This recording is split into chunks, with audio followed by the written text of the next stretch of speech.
അച്ഛനത് അറിഞ്ഞത് പിന്നീടാണെങ്കിലും അതിനെക്കുറിച്ച് നിതിൻ സഹോദരങ്ങളോടൊക്കെ പറഞ്ഞിട്ടുണ്ടായിരുന്നു അല്ലേ? ഈ ടീച്ചറുടെ ഫോണിലേക്ക് കോള് പോയിട്ടുണ്ട് എന്ന് നിതിൻ പറഞ്ഞിട്ടുണ്ടായിരുന്നു അല്ലേ?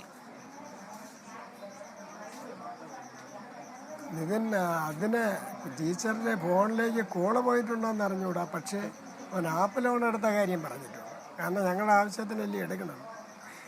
കാരണം പൈസയായി ബന്ധപ്പെട്ട് അവനും ടൂൾസ് കിറ്റും മറ്റുള്ള സാധനങ്ങൾ വാങ്ങിക്കാനും ഞങ്ങൾക്കും എല്ലാം ഈ ലോൺ എടുത്താണ് ഉപയോഗിച്ചത്. അതിലാണ് വീഴ്ച വന്നത്. അല്ലാതെ അവൻ അടിച്ച് കറങ്ങാനോ സിനിമ കാണാനോ മറ്റുള്ള ദൂർത്തടിക്കാനോ ഒന്നും ചെയ്യാനല്ല. കാരണം അവൻ അങ്ങനെയുള്ള കുട്ടിയല്ല. വീട്ടിൽ വരുമ്പോൾ അവൻ വീട്ടിൽ ഒറ്റയ്ക്കിരുന്ന് പഠിക്കുന്ന ഒരു കുട്ടിയാണ്. അവൻ 5 പൈസ വരെ ആവശ്യമില്ലാതില്ല. മിടുക്കനായിരുന്ന കുട്ടിയായിരുന്നു എന്നുള്ളത് അറിയുന്നുണ്ട് ഇപ്പോൾ. അപ്പോൾ അവൻ ആ കോളേജിലേക്ക് പോയ ശേഷം എപ്പോഴാണ് അവിടെ പ്രശ്നങ്ങൾ വീട്ടിൽ അവൻ ആദ്യം പറയുന്നത്? ഇത് ആദ്യ ബാച്ചിൽ തന്നെ ആദ്യ അഡ്മിഷനായി കുറച്ച്, അതായത് 1 മാസം കഴിഞ്ഞപ്പോൾ സീനിയർ വിദ്യാർത്ഥിയുടെ ഭാഗത്ത് നിന്ന് ചെറിയ റാഗിങ് ഉണ്ടായെങ്കിലും പിന്നീട് അത് കുറഞ്ഞു വരികയാണ് ചെയ്തത്. പിന്നീടാണ് ഈ HOD റാം എന്ന് പറയുന്ന അധ്യാപകൻ എല്ലാ വിദ്യാർത്ഥികൾക്കും മാതൃകയാകേണ്ട അധ്യാപകൻ ഒരുപാട് വിദ്യാർത്ഥികളെ ശിക്ഷിക്കുകയും യവനെ ഹരാസ് ചെയ്യുകയും ചെയ്യും. പക്ഷേ എൻ്റെ മകൻ മാത്രം അത് പ്രതികരിച്ചുകൊണ്ട് അതിനാണ് അവൻ്റെ കൂടെ അദ്ദേഹത്തിന് ദേഷ്യവും പ്രതികാരവും വലിച്ചെഴുപ്പും കയ്യും കാലും വെട്ടുമെന്നുള്ള ഭീഷണിയെല്ലാം ഉയർന്നത്. കാരണം പ്രതികരിക്കാൻ പാടില്ല. അതാണ് അവിടെ സംഭവിച്ചത്. അച്ഛനോട് പറഞ്ഞിരുന്നോ അതിനെക്കുറിച്ച് നിതിൻ? ഇല്ല, എന്നോടൊന്നും പറയില്ല.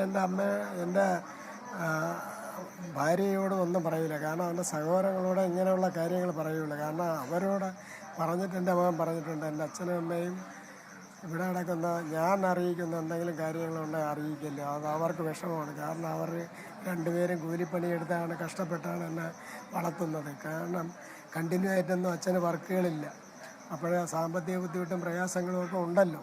അതുകൊണ്ടൊന്നും അറിയിക്കേണ്ട. ഞാനത് പ്രിൻസിപ്പാളിൻ്റെ കൂടെ എനിക്ക് സ്നേഹമുള്ള 2-3 അധ്യാപകരുണ്ട്. അവരോടൊക്കെ സോൾവ് ചെയ്ത് ആ സാറിനെ ശരിയായിട്ടുള്ള നിലയിൽ നിർത്താം എന്നാണ് മകൻ എൻ്റെ പെൺമക്കളോട് പറഞ്ഞിട്ടുള്ളത്. അവർക്ക് കാര്യങ്ങളെല്ലാം അറിയും.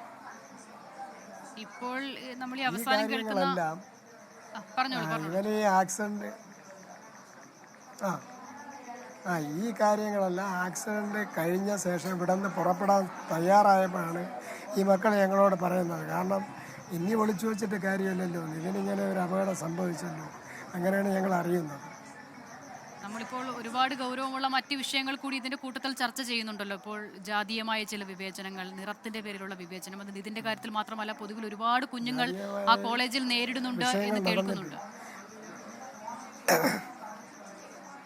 പക്ഷെ അവരൊന്നും പ്രതികരിച്ചില്ല. നിതിൻ പ്രതികരിച്ചു. നിതിൻ ഈ ലോകത്തുനിന്ന് വിട്ടുപോയി. അപ്പോൾ അതിനുവേണ്ടിയുള്ള പ്രക്ഷോഭങ്ങളും സമരപരിപാടികളും എല്ലാം ഇറങ്ങി കോളേജ് അടച്ച് കോളേജ് വിദ്യാർത്ഥികളെയും പറഞ്ഞു വിട്ടപ്പോൾ അവർ ഓരോരുത്തരായി രംഗത്തിറങ്ങി. കാരണം ഇനി അവർക്ക് വേറെ കുഴപ്പമില്ല എന്ന് കണ്ടാണ് ഇറങ്ങിയത്. കാരണം അന്ന് അവരെ സർട്ടിഫിക്കറ്റുകളും അവരെ ഡോക്ടർ എന്നുള്ള അംഗീകാരങ്ങളും ഒന്നും കിട്ടൂല എന്ന് അവർക്കറിയാം. അത്രയും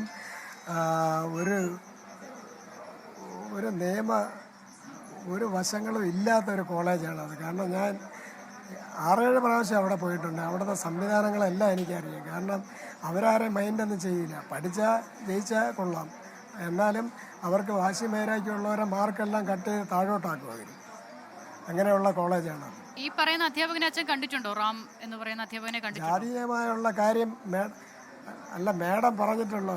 ഒരു കാര്യം പറഞ്ഞോട്ടെ, ജാതീയമായുള്ള കാര്യം മേഡം പറഞ്ഞല്ലോ. ജാതീയമായി അവനെ അധിക്ഷേപിക്കുകയും റാം എന്ന് പറയുന്ന ആള്, നിൻ്റെ മുഖം നീ കണ്ണാടിയിൽ കണ്ടിട്ടുണ്ടോ? അവിടെ നിൻ്റെ മുഖത്തിൻ്റെ ഭംഗി നീ അറിഞ്ഞിട്ടുണ്ടോടാ? നീ ട്രാൻസ്ജെൻഡറിനെ പോലെയല്ലേ ഇരിക്കുന്നു, നീ കറുത്തവർഗ്ഗക്കാരനല്ലേ, ഇത്രയും വിരൂപമായ കോമാളിയായ പുഴുത്ത പട്ടിയെ പോലെ നിന്നെ കാണുന്ന നീ എന്തൊരു വിരൂപോടാ, നിൻ്റെ പടം നീ കണ്ണാടിയിൽ കണ്ടിട്ടുണ്ടോ എന്നാണ് ചെയ്യുന്നത്.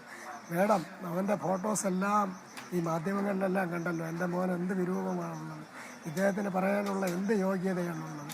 അതിൻ്റെ അടിസ്ഥാനത്തിൽ ജാതീയമായി അധിക്ഷേപിച്ചതിൻ്റെയും വംശീയമായും നിറത്തിൻ്റെ പേരിലും പുഴുത്ത പട്ടിയുടെ പേരിൽ അധിക്ഷേപിച്ചതിൻ്റെ പേരിൽ അദ്ദേഹത്തെ എല്ലാവിധ പഴുതുകളും ഉപയോഗിച്ച് നിയമ സംവിധാനം ഉപയോഗിച്ച് നിയമത്തിൻ്റെ പരിധിയിൽ കൊണ്ടുവന്ന ഒരു സസ്പെൻഡ് മാത്രമല്ല ഡിസ്മിസ് ചെയ്ത് തക്കതായ വധശിക്ഷ വാങ്ങിച്ചു കൊടുത്ത് ഈ കോളേജിൻ്റെ അംഗീകാരം തന്നെ ക്യാൻസൽ ചെയ്യാൻ ബഹുമാനപ്പെട്ട നിങ്ങൾ ന്യൂസ് ചാനലെല്ലാം എല്ലാവിധ സഹായങ്ങളും ഈ എൻ്റെ മകൻ്റെ ഓർമ്മയ്ക്ക് മുന്നിൽ ഞാൻ പരാതി പറയുകയാണ്.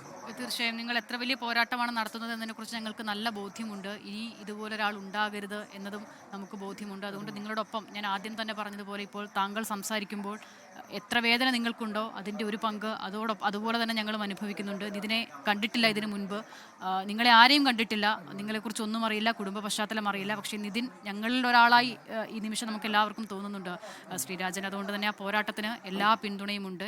എന്ത് കഴിയുമോ അതിൻ്റെ അങ്ങേയറ്റം കൂടെ ഉണ്ടാകുമെന്നുള്ള ഉറപ്പ് കൂടി തരികയാണ് ഈ സാഹചര്യത്തിൽ. വളരെ നന്ദി. ഈ സാഹചര്യത്തിലും താങ്കൾ സംസാരിക്കാൻ തയ്യാറായതിന്.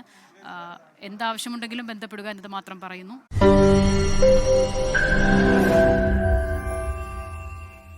ലോകത്തെവിടെയായാലും ഏത് സമയത്തും 24 വാർത്തകളും ഓഗ്മെന്റഡ് റിയാലിറ്റി പാക്കേജുകളും എക്സ്പ്ലെയിനറുകളും വിശദമായി കാണാൻ ഞങ്ങളുടെ യൂട്യൂബ് ചാനൽ നിങ്ങൾക്ക് സബ്സ്ക്രൈബ് ചെയ്യാം.